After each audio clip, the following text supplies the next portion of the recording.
నమస్తే welcome to our channel నేను మీ సిరి ఈ రోజు మనతో పాటు ఉన్నారు ప్రముఖ పొలిటికల్ అనలిస్ట్ వరప్రసాద్ యాదవ్ గారు నమస్కారం సార్ సార్ ఇప్పుడున్న పరిస్థితులలో చూస్తుంటే జగన్ టీంకి షర్మిల షాక్ ఇచ్చిందని వార్తలు వస్తున్నాయి అందులో ఏంటంటే వైవి సుబ్బారెడ్డి గారు అవుట్ అనే వార్తలు కూడా వస్తున్నాయి అసలు ఏంటి సార్ దీన్ని ఎలా చూడాలి మనం షర్మిల గారు కాంగ్రెస్ పార్టీలో చేరటం వల్ల కాంగ్రెస్ పార్టీ జవసత్వాలు నిండినాయి పార్టీ క్యాడర్లో నూతన ఉత్తేజం వచ్చింది పార్టీ శ్రేణులని కూడా ఆమె పిసిసి చీఫ్గా రావాలి ఆంధ్రప్రదేశ్లో కాంగ్రెస్ పార్టీకి అండగా నిలవాలని కాంగ్రెస్ పార్టీ శ్రేణులు కోరుకుంటారు అయితే తన బాబాయ్ అయినటువంటి వైవి సుబ్బారెడ్డి గారు రేపు రాజ్యసభ ఎన్నికల్లో టికెట్ కేటాయించేటువంటి పరిస్థితులు కనపడతా ఉన్నాయి వైసీపీ కనుక వైవి సుబ్బారెడ్డి గారికి టికెట్ కేటాయిస్తే వైవి సుబ్బారెడ్డి గారు రాజ్యసభ కోటాలో పోటీ చేసేటువంటి శాసనసభ్యులు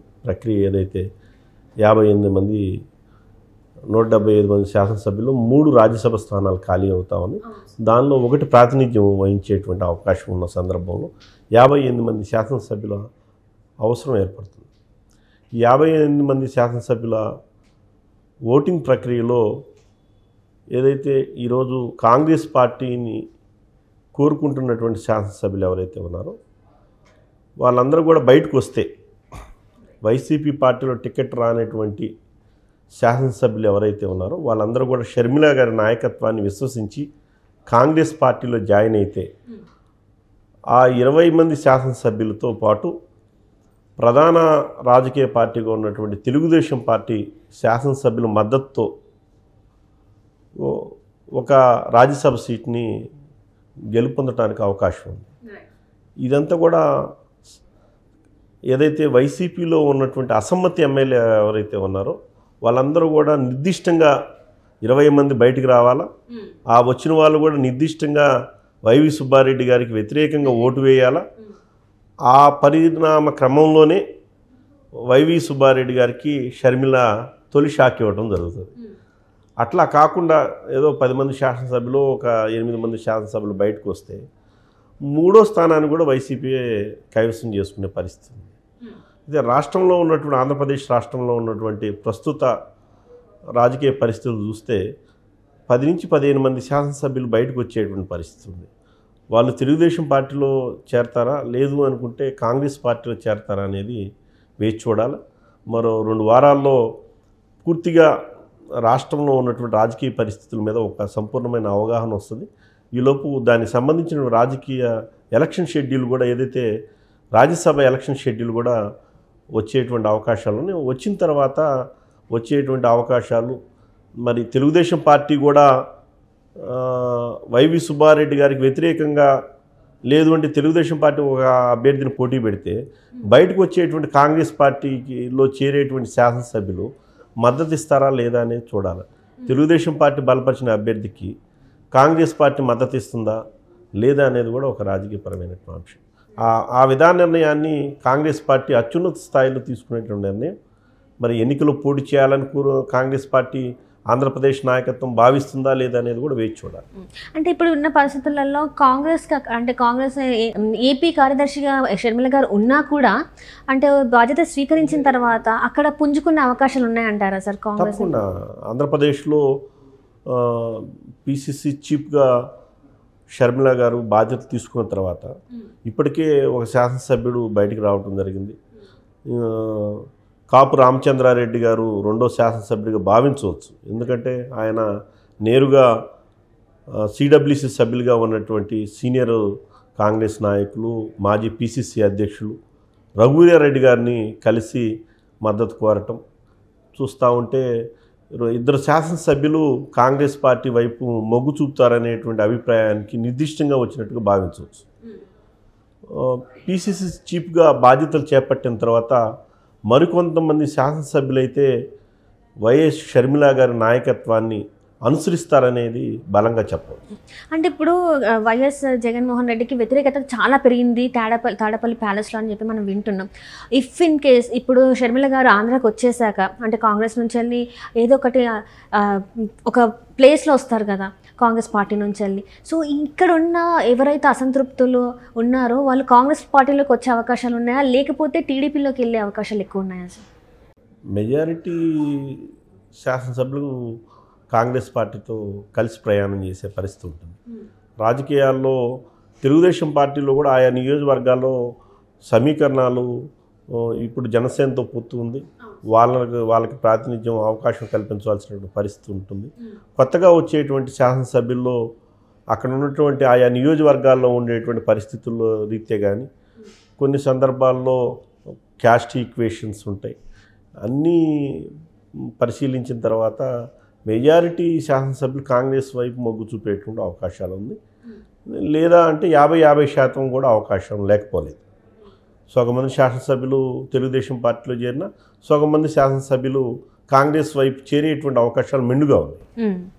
అంటే ఇప్పుడు ఏంటంటే చాలామంది ఏంటంటే వైసీపీ నుంచి వెళ్ళి జనసేన పార్టీలోకి చాలామంది వెళ్ళడం మనం చూస్తున్నాం. మనం చూస్తే వైజాగ్ ఎమ్మెల్సీ వంశీకృష్ణ కావచ్చు, మన వైసీపీ ఎమ్మెల్యే ఎంఎస్ బాబు కూడా ఏంటంటే 15-12 పేజీల లేఖ రాసేసి మరి బయటికి రావడం జరిగింది. చాలామంది అసమతులు అయితే ఉన్నారు. సో ఇప్పుడు వైసీపీ పార్టీలో చూసుకున్నట్టయినా కూడా కాంగ్రెస్ నేతలే ఉన్నారు. ఎప్పుడైతే మన రాష్ట్రం విడిపోయినప్పుడు కాంగ్రెస్లో అక్కడ ఉన్న మంత్రులు ఎమ్మెల్యేలు కావచ్చు ఇందులోకి వచ్చారు. మనం చూసుకున్నట్టే ఎక్కువ కాంగ్రెస్కే ఉంటుంది, షర్మిల వైపే మొగ్గు చూపుతారని అనుకోవచ్చు మనం. సో అప్పుడు ఎలా ఉంటుంది సార్? అంటే ఇప్పుడు అన్నకి వ్యతిరేకంగా తను మాట్లాడగలిగే అంత ధైర్యం ఉంటుంది అనుకోవచ్చా మనం? ఎందుకంటే అన్న కోసము తను పోరాడింది ఏపీలో. సో అలాంటి ఆమె ఇప్పుడు అన్నకి వ్యతిరేకంగా మాట్లాడుతుందా అంటే నమ్ముతారా జనం? అంటే ఒకప్పుడు జగనన్న వదిలిన బాణం ఈరోజు కాంగ్రెస్ పార్టీ అస్త్రంగా ఆంధ్రప్రదేశ్ రాష్ట్ర రాజకీయాల్లో పెనుమార్పులకి కారణం అవుతుందని చెప్పడంలో ఎటువంటి అతిశయోక్తి లేదు. షర్మిల గారికి ఒక క్రేజ్ ఉంది ఆంధ్రప్రదేశ్లో. ముఖ్యంగా మహిళల్లో ప్రత్యేకమైనటువంటి స్థానం ఉంది. షర్మిల గారి నాయకత్వాన్ని విశ్వసించి చాలామంది మాజీ శాసనసభ్యులు అంటే గతంలో వైసీపీలో ఉన్నా కానీ ప్రస్తుతం బయటకు వచ్చినా కానీ శాసనసభ్యులతో పాటు మాజీ శాసనసభ్యులు పెద్ద సంఖ్యలో కాంగ్రెస్ పార్టీలో చేరేటువంటి అవకాశాలు ఉన్నాయి. వాళ్ళందరూ కూడా షర్మిల గారి నాయకత్వాన్ని విశ్వసించే ముందుకు వచ్చేటువంటి పరిస్థితి అయితే చాలా స్పష్టంగా ఆంధ్రప్రదేశ్లో ఉంది. దానితో పాటు ఈరోజు వైసీపీ నుంచి వచ్చేటువంటి శాసనసభ్యుల్లో ప్రధానంగా మీరు చెప్పినటువంటి వంశీకృష్ణ యాదవ్ గారు ఆల్రెడీ జనసేన పార్టీలో చేరటం జరిగింది. వంశీకృష్ణ యాదవ్ గారు ఎప్పుడో మేయర్ స్థానాన్ని ఆశించారు. మేయర్ స్థానాన్ని ఇవ్వకపోతే ఆయన ఆ రోజు తన యొక్క అసంతృప్తిని బహిరంగంగానే పేర్కొనడం జరిగింది వంశీకృష్ణ యాదవ్ గారు. ఆ దరిమిలా ఆయనకి శాసనమండలి స్థానం ఇచ్చారు. తనకి సరైనటువంటి గుర్తింపు రాజకీయ ప్రాధాన్యత ఇవ్వలేదనేటువంటి అసంతృప్తి ఆయనలో బలంగా ఉంది.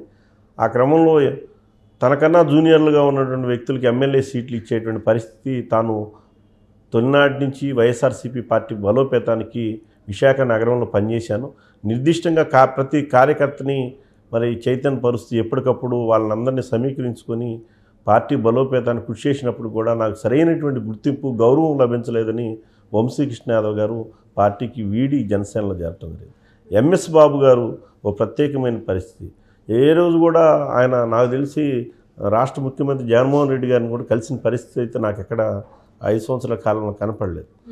ఏదన్నా ఒకవేళ చిత్తూరు జిల్లాలో ఎక్కడన్నా ముఖ్యమంత్రి గారు వచ్చినప్పుడు నమస్కారం పెట్టుండొచ్చు, కానీ నిర్దిష్టంగా ఆ నియోజకవర్గాల సమస్యల మీద కానీ లేదంటే తన నియోజకవర్గంలో ముఖ్యమంత్రి గారితో సమావేశం నిర్వహించినటువంటి సందర్భం కానీ అటువంటి పరిస్థితి లేదు. పెద్దిరెడ్డి రామచంద్రారెడ్డి గారు సూచించినటువంటి అభ్యర్థి ఎంఎస్ బాబు గారు, ఆయన కూడా బహుశా కాంగ్రెస్ పార్టీలో చేరేటువంటి అవకాశాలు అయితే కనపడతామని, లేదా తెలుగుదేశం పార్టీ అతనికి అవకాశం ఇస్తే మరలా తాను ఎమ్మెల్యే పోటీ చేయాలని భావిస్తూ ఉన్నారు. తెలుగుదేశం పార్టీ అవకాశం ఇస్తే ఎంఎస్ బాబు గారు పోటీ చేసేటువంటి అవకాశం. అంటే ఇక్కడ చూస్తున్నట్టయితే ఈసారి ఏపీ ఎన్నికల్లో పెను సంచలనం అయితే సృష్టించబోతున్నారని చెప్పొచ్చా సార్ కాంగ్రెస్ పార్టీ? అంటే చాలా స్పష్టంగా నిన్న మాణిక్ ఠాకూర్ గారు వచ్చినప్పుడు యూత్ కాంగ్రెస్ ఎన్ఎస్ఏ శ్రేణులు కానీ సేవాదళ శ్రేణులు కానీ పెద్ద ఎత్తున ర్యాలీలు నిర్వహించడం జరిగింది. కాంగ్రెస్ పార్టీ తిరిగి పటిష్టం కాబోతా ఉంది. దాంట్లో ఎటువంటి అరమరికలు లేవు.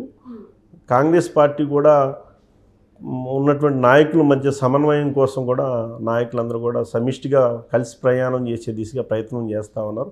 మరొక వైపు జేడి శీలం గారు నాయకత్వంలో పిసిసి ఎస్సీ విభాగం నాయకుడుగా ఉన్నట్టు వినయ్ కుమార్ గారు మరికొంతమంది దళిత నాయకులు ప్రత్యేకంగా సమావేశాలు నిర్వహిస్తూ ఉన్నారు. ఇండియా కూటమితో పాటు ఎస్సీ ఎస్టీ బీసీ మైనార్టీ వర్గాల శ్రేణులందరూ కూడా కలిసి ప్రయాణం చేయాలా, కాంగ్రెస్ పార్టీలోని ఈ వర్గాలకి రాజకీయ ప్రాధాన్యత సామాజిక న్యాయం లభిస్తుందనేటువంటి సందేశాన్ని ఈరోజు విస్తృతంగా ఆంధ్రప్రదేశ్లో ప్రచారం చేస్తాం. Right sir. అయితే ఇప్పటివరకు చూస్తున్నట్టయితే మనకి ఆంధ్రాలో వైసీపీ, టీడీపీ, జనసేన, ఇప్పుడు జనసేన టీడీపీ పొత్తుల్లో వెళ్తున్నారు. వైసీపీ సింగిల్గా ఉంది, అంటే నేను ఒంటరిగానే పోరాటం చేస్తాను. కానీ అంటే కొన్ని అనివార్య పరిస్థితుల వల్ల తెలంగాణ నుంచి వెళ్ళి అంటే షర్మిల గారు ఆంధ్రాకి రావడం, తన పార్టీని కాంగ్రెస్లో విలీనం చేయడం, ఆ తర్వాత అక్కడ ఆంధ్ర నుంచి పోటీ చేస్తానని చెప్పడం జరిగింది. సో ఇప్పుడు కాంగ్రెస్ నుంచి షర్మిల గారు పోటీ చేయడం వల్ల అక్కడ పరిస్థితులు ఎలా చేంజ్ అవుతున్నాయి సార్? అంటే ఏ రకంగా చేంజ్ అవుతాయి, వీళ్ళకి ఎలా ఉండబోతుంది అసలు? అంటే ఇక్కడ కూడా మనం అందరం చూసాం, తెలంగాణలో కూడా చాలా స్పష్టంగా నిరుద్యోగుల సమస్యల మీద చాలా నిర్దిష్టంగా షర్మిల గారు పనిచేయటం జరిగింది.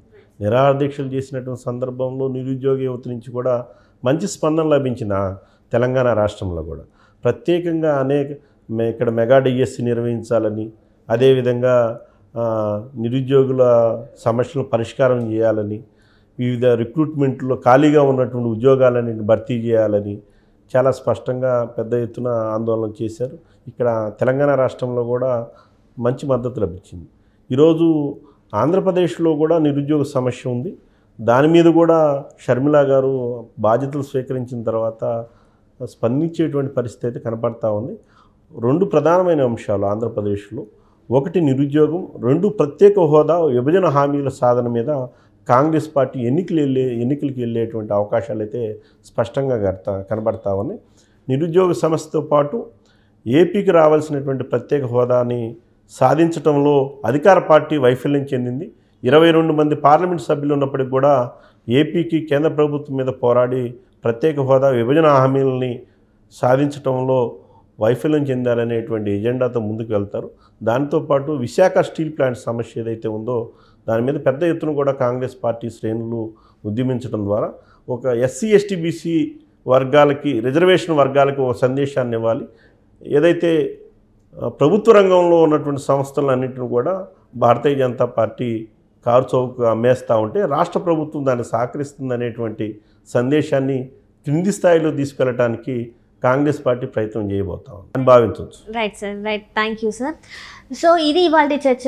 జగన్ వదిలిన బాణం షర్మిల గారు అంటే ఏపీలో ఎలాంటి సంచలనం సృష్టించబోతున్నారు అనేది తెలియాలంటే మనం మాత్రం ఇంకొంతకాలం అయితే వెయిట్ చేయాల్సిందే. Thank you.